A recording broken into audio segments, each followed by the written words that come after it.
Bonjour YouTube et bonjour chers internautes et bienvenue au Manga Café pour une nouvelle émission Manga Café News. On est lundi, on reprend la semaine avec votre émission d'actualité préférée sur les mangas, les animés et la culture otaku sur l'internet francophone. Et bien sûr, encore une fois, on commence aujourd'hui avec un programme plus que croustifondant. Et on commence aujourd'hui avec le nouveau manga de Takeshi Obata qui arrive chez Kana, le manga After Gods qui arrive chez Glénat, la suite de la grossesse de Monsieur Yama qui arrive chez Akata, le voyage de Chuna qui arrive en France, le light novel Lorsque nos cœurs se sont croisés qui arrive chez Delcourt Tonkam, le nouveau manga de Masanari Yuzuka, une fusion qui va potentiellement mettre fin à Crunchyroll, et pour finir on va reparler de Under Ninja mais cette fois-ci de l'adaptation animée. Allez, Manga Café News, et bien c'est maintenant.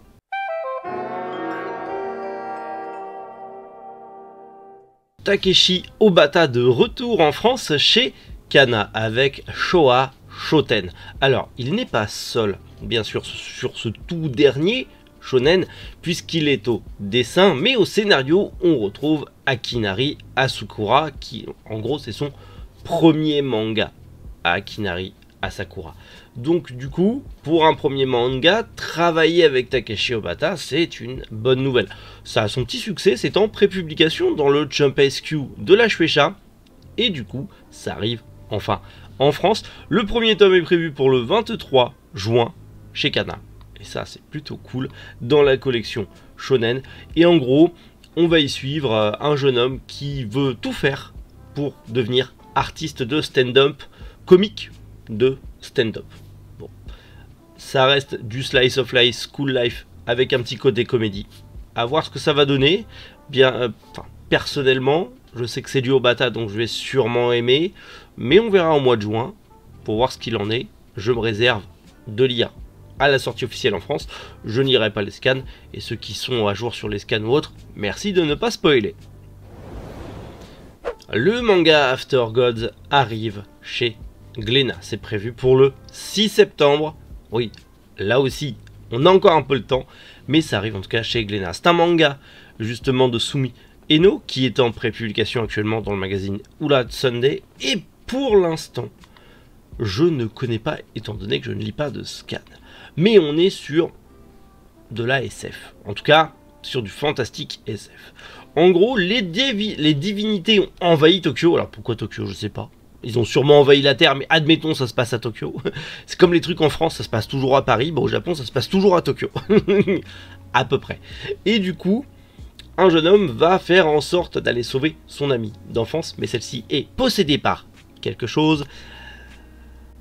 Et de là s'ensuit, qu'est-ce qui va se passer? Les divinités vont-ils détruire l'humanité? Est-ce que c'est la fin des temps ou pas? On verra bien dans After Gods, après Dieu ou après les dieux, dira-t-on. Ça m'a l'air intéressant. Moi, quand il y a de la mythologie, quand il y a des trucs un peu chelous, quand il y a des apocalypses, quand il y a des trucs fantastiques SF, j'adore. Bon, j'adore beaucoup de choses, mais j'adore. Donc, hâte de découvrir ça. Et de toute façon, on a le temps d'en reparler en septembre. La suite de la grossesse de Monsieur Yama arrive chez Akata. Vous le savez, le one-shot La grossesse de Monsieur Yama vient de sortir en librairie et il y a déjà une suite au Japon, La paternité de Monsieur Yama. Parce qu'après la grossesse et avoir mis au monde l'enfant, faut un petit peu s'en occuper, hein, c'est un peu le but. Et du coup, Eri Sakai nous propose la suite des aventures de Monsieur Yama avec du coup ce petit bébé qu'il va falloir s'occuper. Pour l'instant, c'est une prépublication numérique de la part des éditions Akata. Il y a 2 tomes au Japon, la série est finie en 2 tomes au Japon et elle a été prépubliée dans le Beloved de la Kodansha. Mais pour l'instant, c'est une avant-première numérique. Donc, bien sûr, quand la prépublication française en numérique sera finie, ça sortira en volume relié, il y a de fortes chances chez Akata. Il faut juste être un peu patient. En tout cas, vous pouvez déjà commencer à lire le premier chapitre et vous faire une idée. Et aussi, lisez bien avant la grossesse de Monsieur Yama pour ne pas vous tromper. Parce qu'il faut quand même respecter la chronologie de l'histoire. Le retour de Hayao Miyazaki en France, mais en manga, pas en film, puisque les éditions Sarbacane, pour fêter les 20 ans de la maison d'édition Sarbacane, vont adapter, en tout cas éditer en cette fin d'année Le Voyage de Shuna de Hayao Miyazaki. C'est un roman graphique qui est sorti au Japon en 83, et ouais, ça date un peu, mais ça sort enfin en France. C'est un roman graphique tout à l'aquarelle, je vous montre un peu des images, tout à l'aquarelle, et c'est plutôt beau. On reconnaît bien la patte des années 80 de l'époque, avec ce côté un peu Princesse Mononoke, justement, dans notre héros, qui ressemble fortement au héros principal de Princesse Mononoke. On est clairement dans cette vague-là, dans cette période des Ghibli et de Hayao Miyazaki, que tout le monde adore, hein, bien évidemment.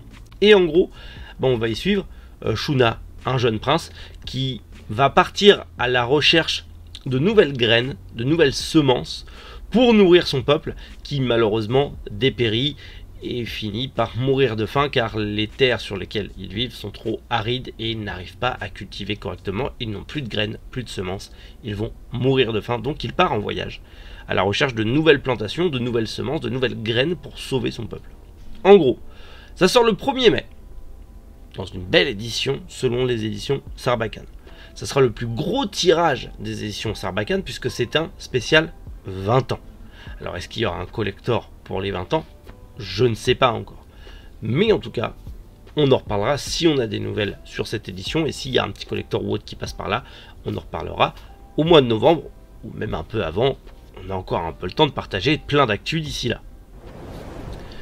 Le light novel Lorsque nos cœurs se sont croisés arrive chez Delcourt Tonkam dans la collection Moonlight. Vous avez l'habitude de la collection Moonlight de Delcourt Tonkam, qui retrace un petit peu tous les mangas un petit peu cool, et aussi tous les light novels qui sont engendrés dans cette collection.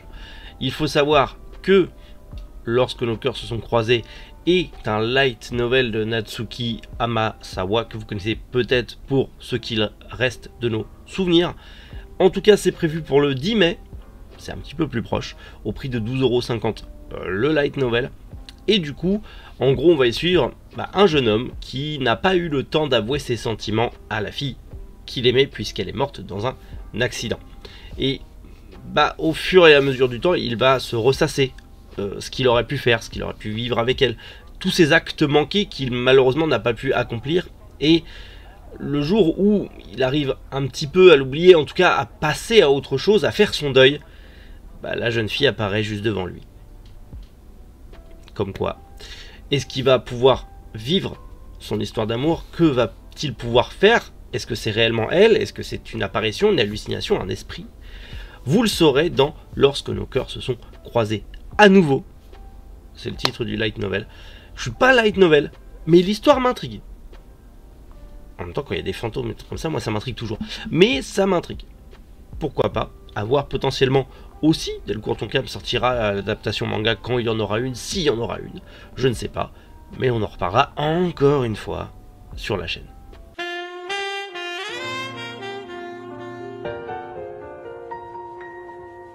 Le nouveau manga de Masanari Yuzuka, que vous connaissez sans doute pour justement le conte des pirates aux éditions Clair de Lune en 2 tomes, ou peut-être que vous ne connaissez pas du tout ce manga parce que c'est un petit peu très niche et pas très connu malheureusement.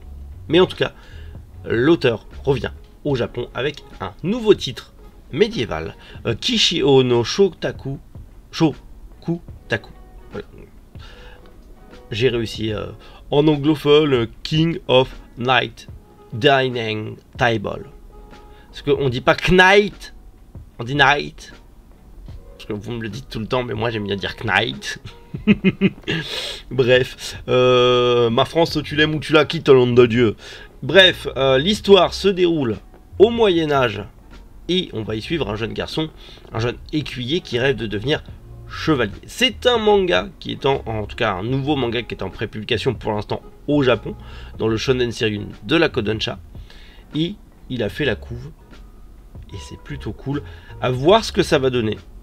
Ça reste du coup du chevaleresque, ça reste un truc moyenâgeux, ça a l'air de se passer en France ou en tout cas en Europe, de ce que j'en entrevois. Là on voit un faisan, donc bon, tu sais que c'est pas au Japon par exemple. Donc ça reste peut-être chevalerie européenne, à voir ce que ça va donner. Ça a l'air quand même de parler un peu de bouffe. Donc la chevalerie, la boostify, bien à l'européenne, bien à la française. Personnellement, moi j'aime bien. À voir si ça arrivera en France ou pas. Ça, affaire à suivre.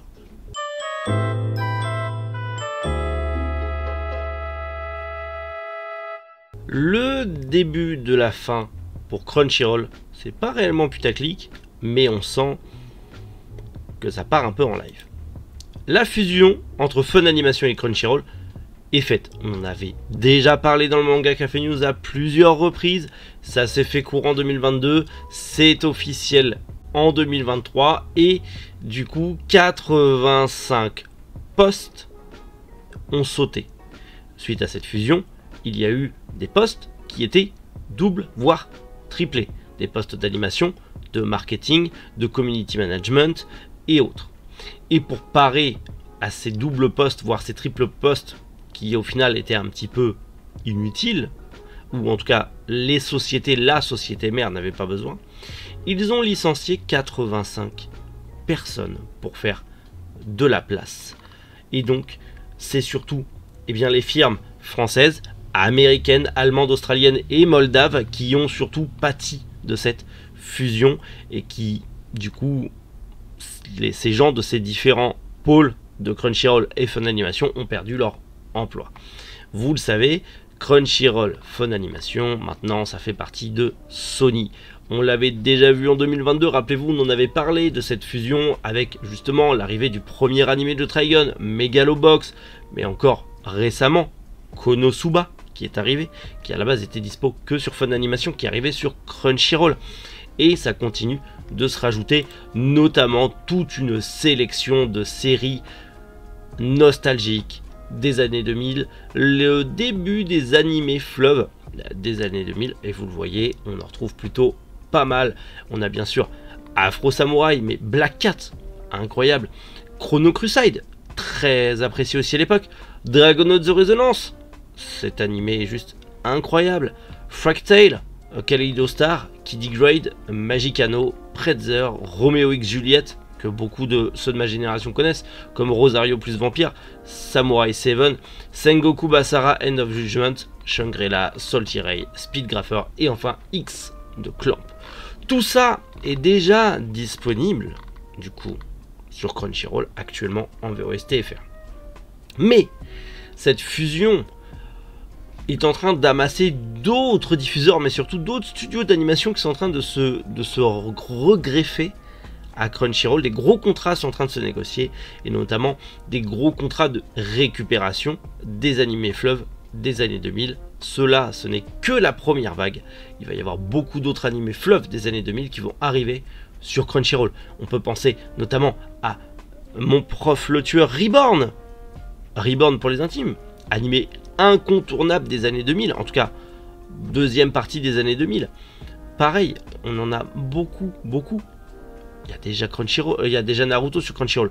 Bleach est parti chez Disney+, mais on voit très bien qu'entre Netflix, Disney+, Crunchyroll, il y a une guerre sans merci pour la Japanimation, parce qu'ils l'ont bien compris, la Japanimation n'a jamais eu autant de succès que depuis les années fin 2018, 2019, début 2020.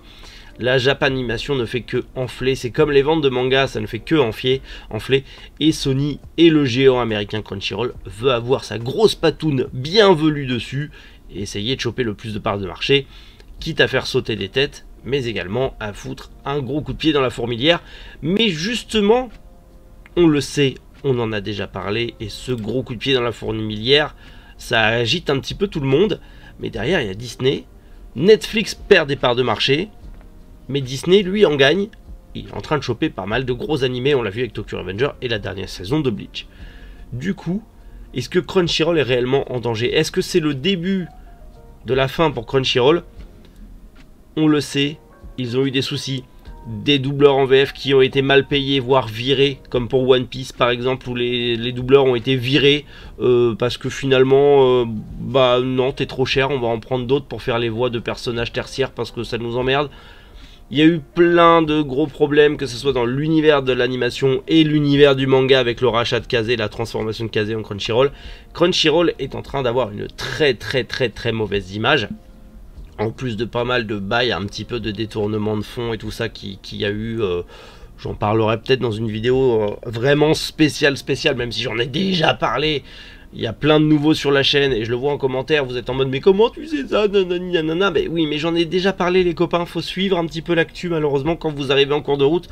faut regarder d'anciennes vidéos pour s'y connaître, mais je pense qu'une grosse vidéo sur le truc, bien travaillée, bien centrée, pour vraiment bien montrer tout l'envers du décor et les crasses qu'il y a pu y avoir, ça peut être une bonne chose. Tout comme ça peut aussi signer la fin de ma chaîne. On va pas se mentir, ça peut aussi être un énorme coup près que je vais me prendre sur la tête. Mais potentiellement on verra. Mais en tout cas voilà, Crunchyroll, moi je vous le dis, comme je le pense, c'est potentiellement le début de la fin pour Crunchyroll. Et je sais pas s'ils vont durer dans le temps. Je ne sais pas. Je pense que pour moi, c'est juste un dernier baroud d'honneur avant la fin. À voir ce que ça va donner. L'avenir me donnera peut-être raison ou tort, mais ça, c'est une affaire à suivre. Under Ninja, l'adaptation animée, pas le manga. Le manga, lui, arrive au mois de mars chez Pika. Vous le savez, vous avez hâte, j'ai hâte, tout le monde a hâte. Mais le manga de Kengo Hanazawa, connu notamment pour I Am a Hero, qui n'est plus disponible et qui est un manga génialissime, est adapté en animé, on le savait déjà. Et on sait maintenant que ça sort en octobre. On a déjà eu ce nouveau visuel qui est ma foi sympathique, et aussi toute l'équipe de production qu'il y a derrière, et il y a quand même du beau monde derrière, donc ça promet quelque chose d'extrêmement stylé. En tout cas, je l'espère. Maintenant, on ne sait pas la date exacte, on sait juste que c'est octobre, on ne sait pas s'il y aura un simulcast quelque part, est-ce que Disney Plus va prendre les bras, est-ce que Crunchyroll aura les droits, je ne sais pas pour le moment, mais comptez sur moi pour en reparler quand on aura plus d'infos et surtout une nouvelle bande-annonce. Voilà, Manga Café News terminé. Bah écoutez, c'est plutôt pas mal, hein, on a eu plein de petites news, on a surtout pas mal de nouveautés en manga qui sortent pour deuxième partie de l'année, certes, mais on aura le temps d'en reparler bien évidemment, et c'est plutôt cool. Vraiment l'actu en ce moment, on va pas se mentir que niveau actu en ce moment on se régale bien, hein. On a quand même pas mal de bonnes annonces, je suis plutôt content. Je suis content que ce format vous plaise toujours autant, je suis content que vous m'encouragiez encore à continuer ce format malgré tout, malgré un peu le manque de temps que je peux avoir malgré tout, mais j'arrive à me libérer du temps pour vous, parce que cette émission, je vous la dois. Parce que c'est normal, vous êtes de plus en plus nombreux, vous êtes derrière moi, je compte sur vous, vous comptez sur moi, c'est un travail d'équipe et je continuerai à faire cette émission malgré tout, car au final, j'adore cette émission, vous le savez, Manga Café News, c'est mon bébé et je le défendrai bec et ongles comme d'habitude.